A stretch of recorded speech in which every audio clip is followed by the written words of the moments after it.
going on, guys? We're back here with the second half of this game. It did give us a recording error the first time around, so I'm hoping that that's saved, and I'm hoping that this broadcast will stay up for the second half of this game, but we'll see.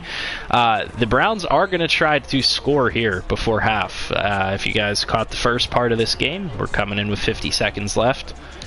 Hopefully we can stop them. I'm going to actually just drop into some coverage because I don't want them to get anything crazy going here. I see no reason to give them anything extra.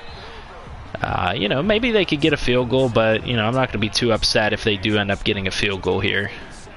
Just no reason for them to score a one-play touchdown like we allowed on what I believe was the previous drive. Come on, make them fumble, boys. That's what I like to see. Let's go. And Ulysses Gilbert's going to pick that one up.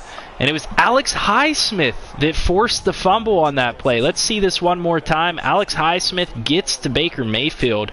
And that's the play that I like to see out of a young guy like that, figuring to be a potential starter for us here in the future. Especially if we win a Super Bowl, we might see some veterans moving on from the team. I like to see that. Alex Highsmith putting us in position to score. We're just going to intentionally pass it to McFarland to try to get the ball up into field goal range. We're not trying to go deep on the first play. Just get it into manageable field goal territory, and then after that, we'll go ahead and try to expand the offense a little bit. I might be looking for Deontay Johnson up the sideline here. Try to do a combat catch, and we're going to draw a pass interference call. I'll take that. That'll put us close to the goal line and give Mason Rudolph a very fair shot at getting a touchdown here. Shot fade could be interesting. You know, honestly, I like the idea of doing a screenplay this close to the goal line because if it is open, it could be a touchdown. McFarland catches it in stride, does a good job of being a little bit shifty there. We're going to have to call a timeout, but not able to get the touchdown on that play. I would like to see them give me the play that they gave me before that actually scored the touchdown last time, but it doesn't look like they're going to give it to me. So we're going to try and find something hopefully just as good. And I'm really not seeing a lot.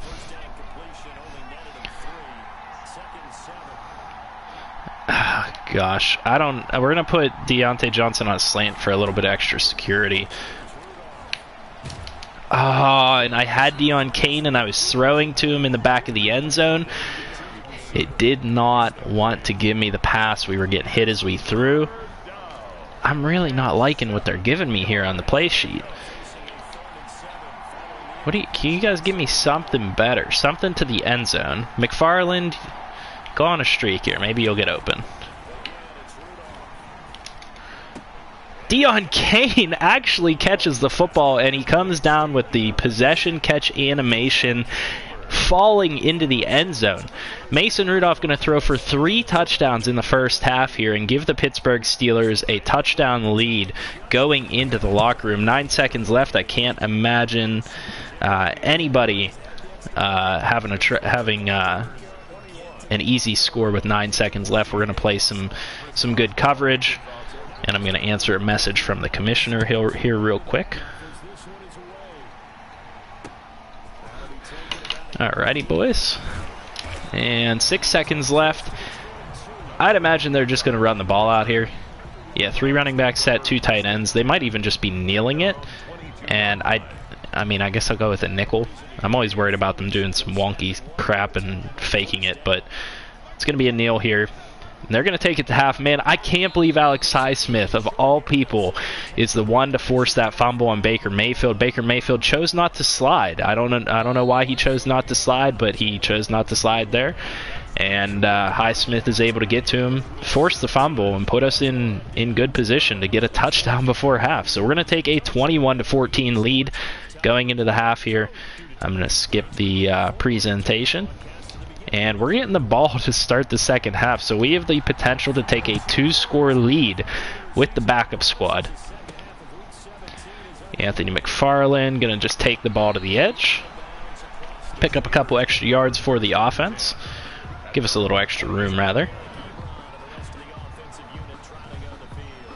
See some highlights here. Actually, I have no idea what they're doing, so we're just going to skip that. Zooming in on the Browns end zone where nobody's at. I would like to get James Conner the ball again, but again, they're calling mostly shotgun style stuff. McFarland not having the best day on the ground. I guess technically speaking, we haven't been running the ball that much, with all things being said. James Conner trying to truck forward for a little bit of yards, or a little bit of yardage rather. Man, we're going to go strong flood. We don't run this play often, and I think I want to put Ebron on a streak just to clear out, because Claypool might get open coming across. I think he's open enough to catch that. Nope. Poorly thrown ball, could have been intercepted. We're going to get away with a batted ball, and we're going to try to punt this one to the corner. One player that will be leaving after this season is Eric Berry. Or, yeah, Eric Berry. What am I talking about? Jordan Berry. We just don't have the money to sign him back as a punter. I think I'm going to try to draft one in the draft this year. Not really a position that I'm concerned about too much. If you guys have watched my games, I don't punt that much. So having a great punter is not top of the priority list. And a good play on the edge by Justin Lane. Showing why he's going to be the future at cornerback for us. Justin Lane had a fantastic season for us so far. Continues to show it and hopefully shows up in the playoffs as well. I might consider... Oh, and he's going to run again, and Bud Dupree is going to get the sack. That one's a freebie there. Quarterback glitches out and gets into that running animation. I'll take that one all day, and Bud Dupree is going to add to his sack total. He actually is a little disappointing in terms of sack total on the year, but there's not a lot of sacks to go around when you have everybody playing that well. There we go. Shepard gets the reception, but that's going to bring up 4th down and another punt. Baker Mayfield is having a good day, but couple of issues going on there. Sacks and the fumble, putting their team in a bad position. You know, ball security is what it's all about. McFarland chooses to catch that one. I was just letting the AI do their thing because I didn't want to switch on. If I switched on, probably would have got hit sticked and fumbled. This looks like a good option to potentially run a counter here because a lot of the defense is stacked up on the right side. I could have cut that one outside. I read that one poorly. Tried to follow the block inside and was unsuccessful. Double post maybe. Bunch trail. Not a huge fan of these. We're going to put Kane on a legitimate drag. That way he doesn't just stop middle of the field. And get a nice little catch there. Puts us in 3rd and 7 territory, and I like what I'm seeing here out of the defense. McDonald should be open. If McDonald's not open, I think Kane will be open coming across. There we go. Vance McDonald gets another catch. Been a solid contributor for us so far this season, Vance McDonald has. Obviously being outshined or outshone, however you want to say it, by Eric Ebron. You know, that's no surprise because Eric Ebron is so good in the receiving game. Matt Filer, get your butt going. What are you doing? We could have had a touchdown there. James Conner picks up a nice gain there.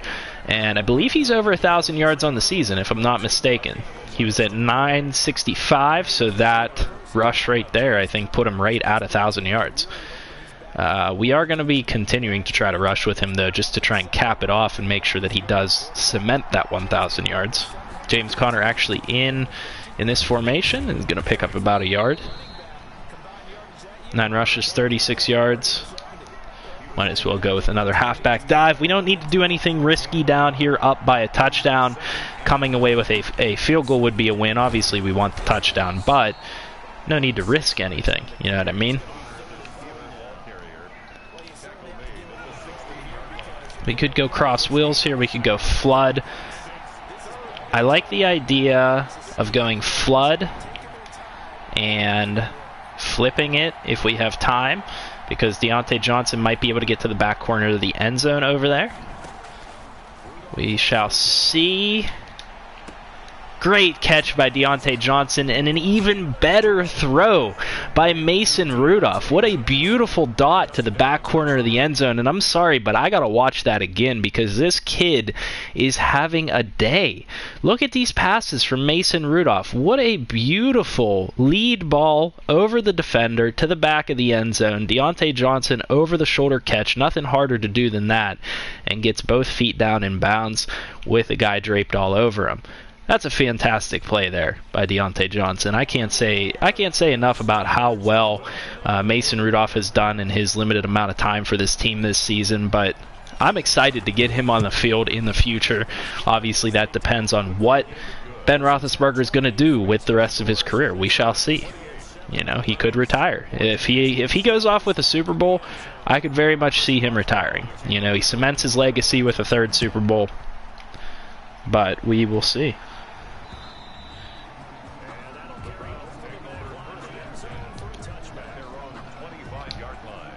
We're going to drop into cover 4 here.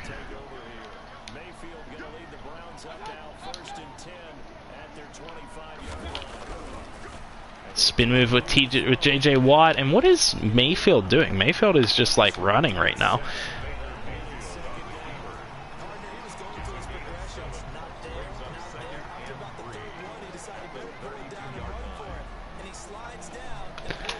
Cover 9, show 2.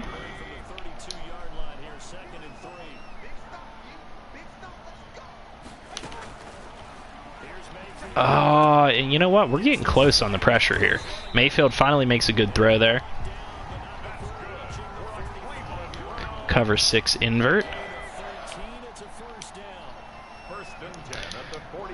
I need to... I mean, I don't need to at this point because we're up by 2 touchdowns. J.J. Watt gets a sack. What I need to do, what I was referring to there, is I want to, you know, if the game was close, I would probably do this. I would switch the depth chart to flip these guys because of the tolerance of the O-line there, you know, to try and build up against that, but we're not going to mess with it. We are winning here. Ulysses Gilbert makes a nice read there and tackles the halfback on the screenplay. 3rd and 20 situation. Cover 3 buzz match.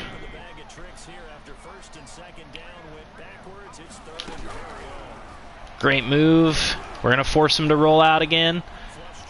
We're going to switch off, and he will slide. Marcus Allen there to prevent the first down. Brings up a 4th and 11, but this is going to go to the 4th, and I'd imagine they might consider going for it here now that it is switched over to the 4th quarter. They are still going to punt.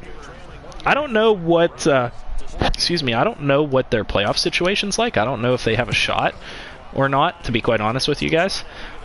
So I don't know if they need to consider, you know, taking risks here.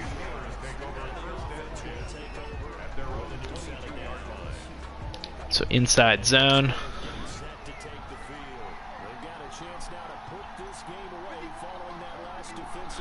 Alright. I don't like this play. And I actually kind of like the idea of sending McFarland on a streak.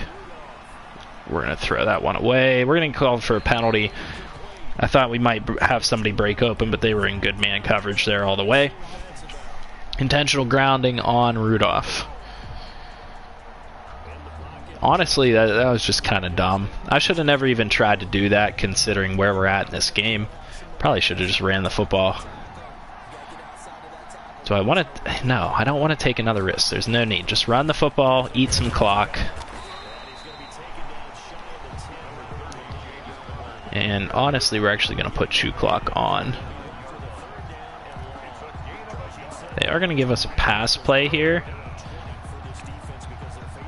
Steelers cross. That's a play that we don't run very often. Deontay Johnson seam. Probably not going to get open there. I bet they drop into the necessary coverage. Ball's going to be batted, but I think we're going to get a penalty on the defense here. Good play by the safety. Nope. Holding on the offense. That'll be declined. And we're going to have to punt this one. Is the wind at our back? It is not. So this is going to give them some pretty good field position. So that mistake of not running the football on first down could come back to haunt me a little bit. It doesn't let me like lock on hit stick there whenever the guy's catching the football. It probably should. Maybe I should just break down and hold L2. See, this is the stuff I don't like. I don't like running these types of formations. I'd rather run something a little bit heavier. That way, if they do try to do a draw, we can stop it.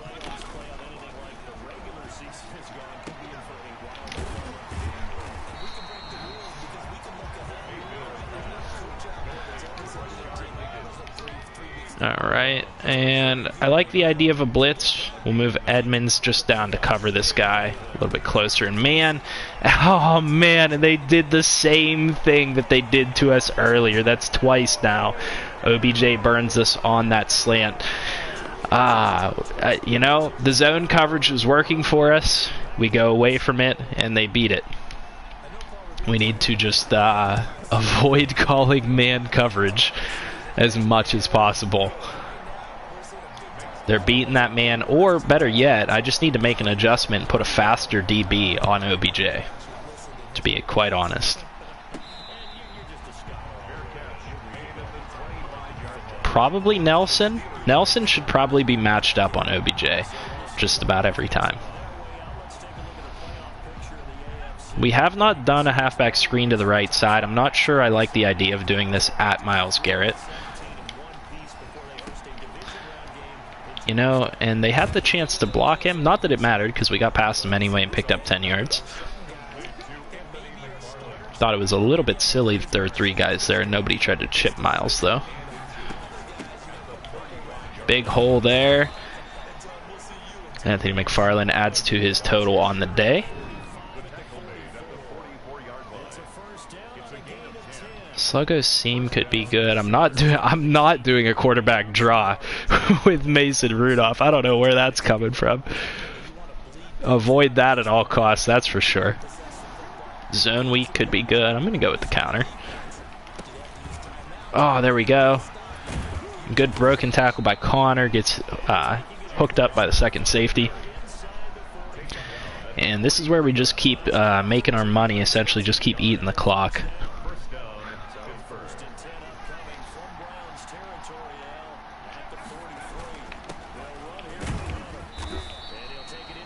James Conner picks up 4 more? 3 more? Second and long run. Yeah.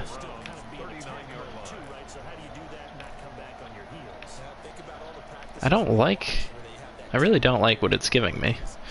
We have a little bit of time. So we'll get this to the flood or the PA wide receiver cross. PA wide receiver cross puts the ball in the hands of Deon Cain. Oh man, I didn't even realize the clock ran down that quick. That's going to be a delay of game. That one's on me. We can't let that happen.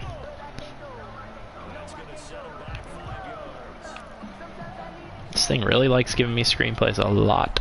Vance McDonald over the middle. Yeah. Open. Nobody decided to cover it. No adjustments to that play. Just ran it straight up. That's pretty nice. Vance McDonald does a good job of getting us down there. And now here's a play that I rarely call. Now here's the problem. I think that they are blitzing the safeties. So I did want to run that jet sweep, but I'm going to run it straight at them because I think that they're bringing the safeties down. James Conner picks up 2. This is a good situation to go with the I form or goal line type formations. James Conner going to take it into the end zone for another touchdown here. Actually, for his first touchdown of the day. Mason Rudolph has accounted for every touchdown up until that point for the Pittsburgh Steelers. That's going to give us another 2-possession lead here in this game with 3:27 left. It's going to be tough for the Browns to come back against this type of a deficit, but if we make some mistakes again, like allowing OBJ to have that one-on-one coverage, we could be in for some trouble. So key for this defensive drive is to just not allow OBJ to burn us. So first things first, I'm going to go into the defensive adjustments, and I'm going to match up the cornerbacks.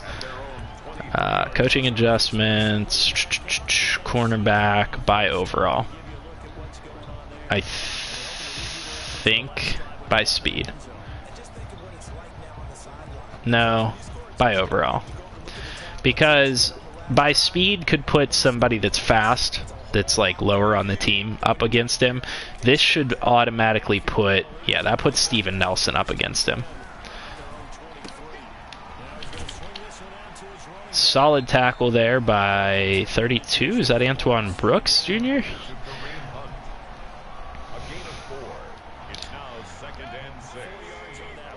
We have a QB spy, which should help us if we can get him to roll out.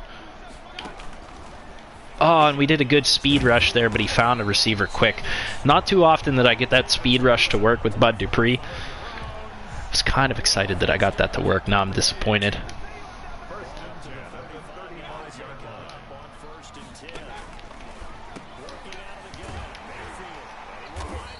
Mayfield finds another target for about 9 yards on that one. 15 of 17 on the day, so pretty solid day. We had man coverage lined up there. Auto flip. Keep using auto flip. Accidentally pressed R2 pre-play.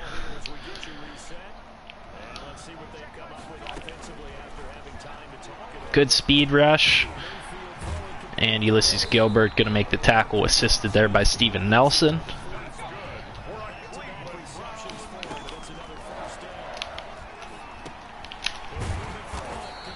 And he just keeps dumping it off under the middle. There's no chance of them doing much if they just continue to do this for the last minute or so of the game. Yeah, he just keeps dumping it off to Kareem Hunt.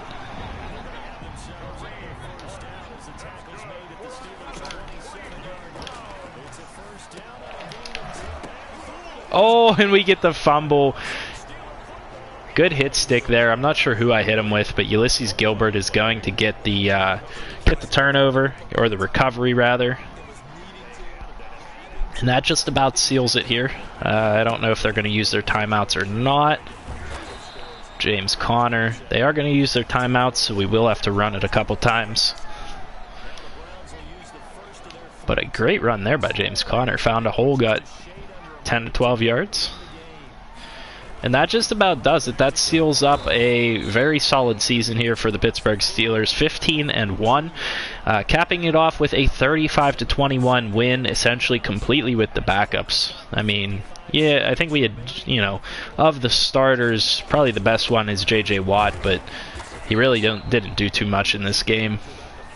Other than that, pretty much a backup squad, and I would argue that we manhandled the Cleveland Browns. So, with that being said, we are going to jump out after the game and look at the playoff standings and everything like that, just so that you guys can get a picture of how everything stands. We will have to call this play. So I'm going to let it run down all the way and then punt it. I should have ran the ball there. Why didn't I? I miscalculated what was left on the clock.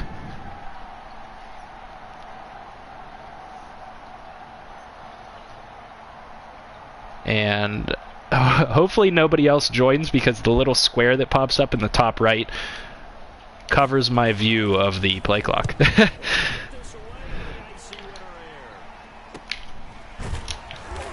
Alright, good punt coverage there. I'd imagine the Browns are going to try to go for one last ditch Hail Mary type of thing.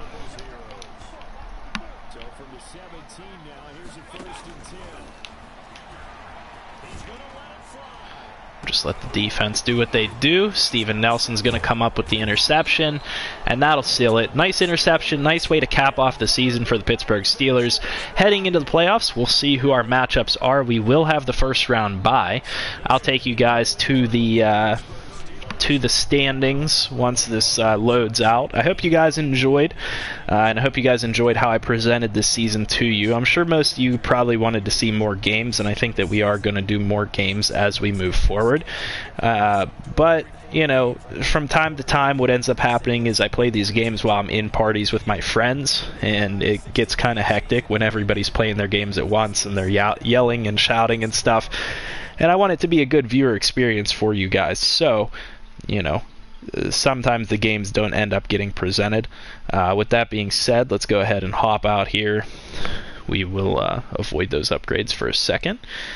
The AFC North finished Bengals 8-7. Well, I guess they have one game left to play.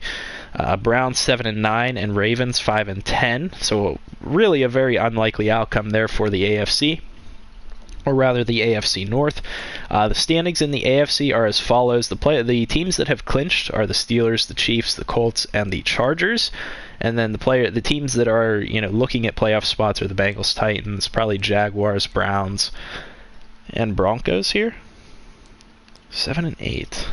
Yeah, 7-8, 7-9. So the Browns are out. The Browns are definitely out. This one is one of the interesting ones. Is the AFC East is up for grabs between 2 6-9 teams. The Bills were 5-9 and they lost last week, so it was up for grabs between 3 5-9 teams. So a negative record team is going to make it into the playoffs for the AFC, which is a real interesting little tidbit of information there. And then on the NFC side, we have the Seahawks, the Eagles, the Panthers, the Washington football team, the Packers, and then we have some teams on the outside vying for those last spots in the Saints, the Vikings, the Bears, and I believe that's all. The user teams are the Vikings at 8-7. We obviously have the Panthers at 11-4, the Eagles at 11-4, and then on the AFC side, I know that we have the Steelers, we have the Chargers, and then the Titans at 8-7. And I might have missed somebody, but I think that that's everybody that's active in this league. So that's the outlook on those things. I will certainly keep you guys posted as we go along. I believe that we are going to be required to stream our playoff games, so you guys definitely will get to see those. And I'll see you guys when the time comes. So I really hope that you guys enjoyed this, and if you did, make sure you leave a like on the video, and please go back to the first part of the video and give that a like too. I mean, you know, whatever, it cut out in the middle. But make sure you leave a like, comment, subscribe. I'll see you guys in the next video. Hope you guys have a good night. See ya.